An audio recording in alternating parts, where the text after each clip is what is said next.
Hello, I'm DJ uspec. I want to welcome you to my first video about the Traktor Scratch Pro from National Instruments. I bought it 2 days ago and I want to share some experience from myself with you all. First, I show you what I exactly bought. I bought the Traktor Scratch Pro edition, but in the educational version. The only difference between the educational version and the normal version is this sticker.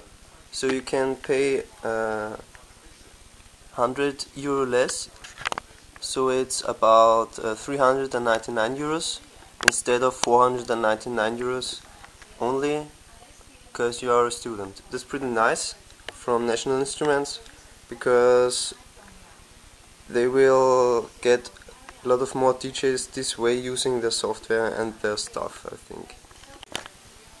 Now to my setup. Here you get an overview of my setup. As you can see, I have 2 cdj400s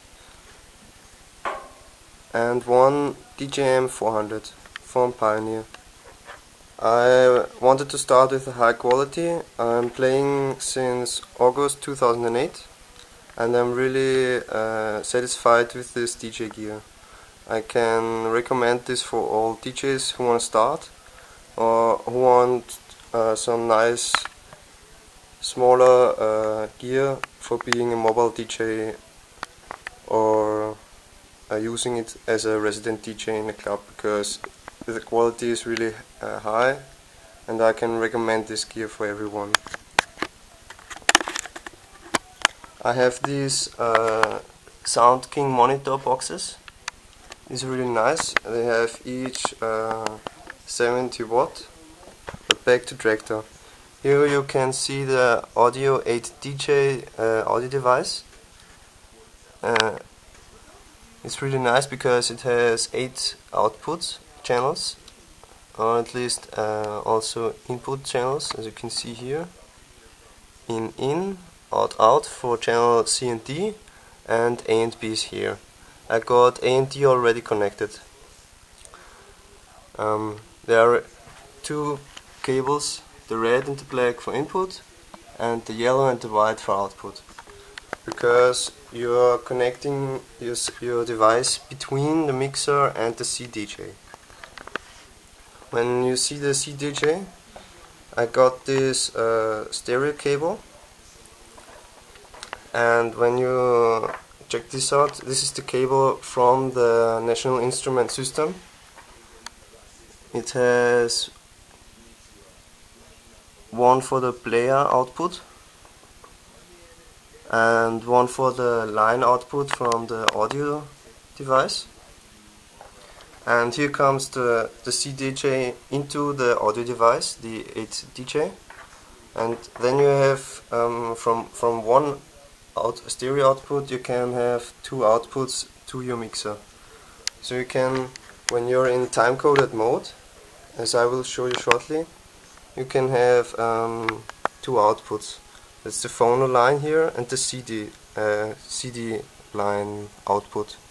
And you can switch between them. One will come from the audio device, which gives you the MP3 from the software. And when you switch to the other input, you will gain the direct music from the cdj CD if you don't run on a time-coded CD from Traktor.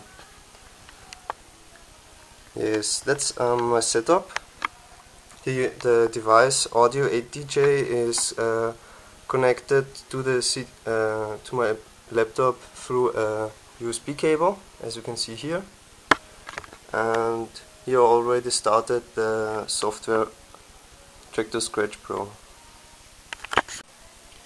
So let's give you a first view on the timecode mode.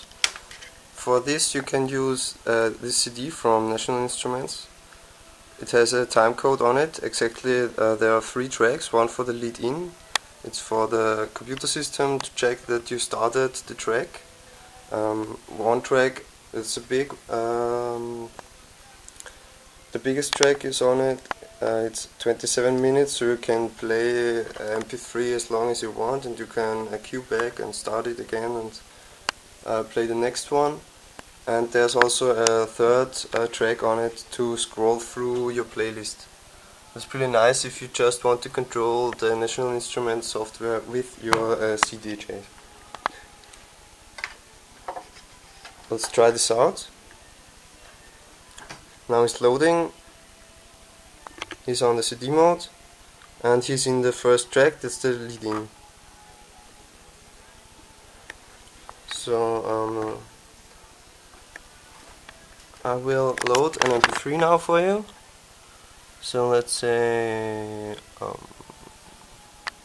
in the browser you get an explorer like in every program, and here in my music folder I have my DJ MP3s. I will just take a randomly one. Then you load it into one of the two decks. You can have up to 4 decks with the Scratch Pro. If you only have the Traktor Scratch or the Traktor Scratch Duo, you can only have 2 decks. So if you're a student, it won't really make sense if you're buying the Duo, because the Duo version of Traktor will be at 349 euros, and the Pro educational version for students is about 399, so it makes a difference of 50 euros. And then I would recommend the Pro version because of the because it has many more features. So the tracks is in.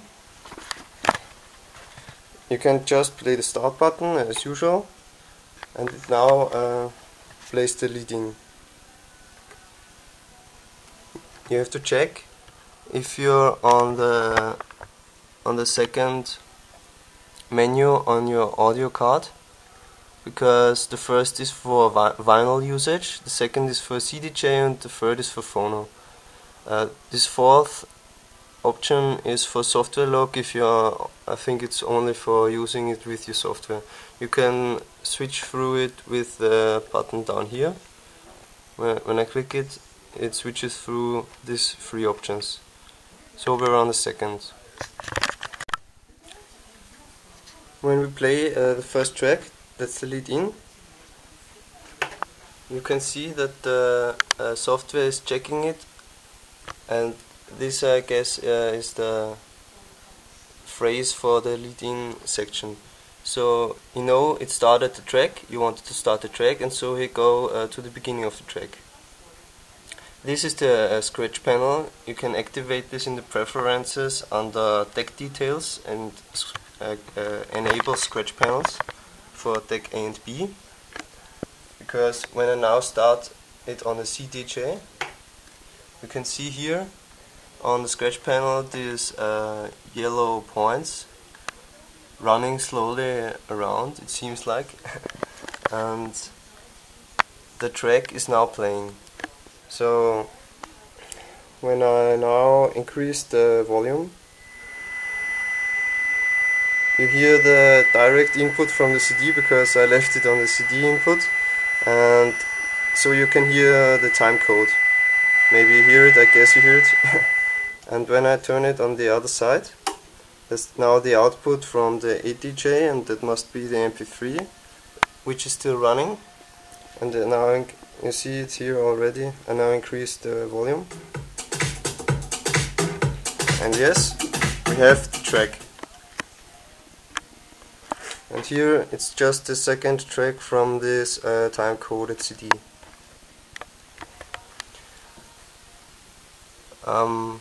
And why I do like this cdj400, because they have this vinyl mode.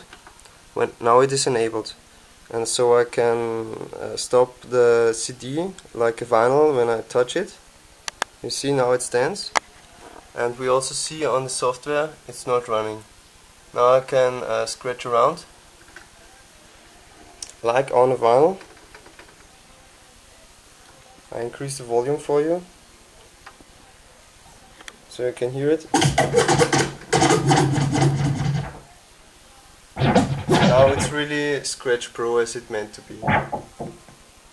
but without the vinyl mode.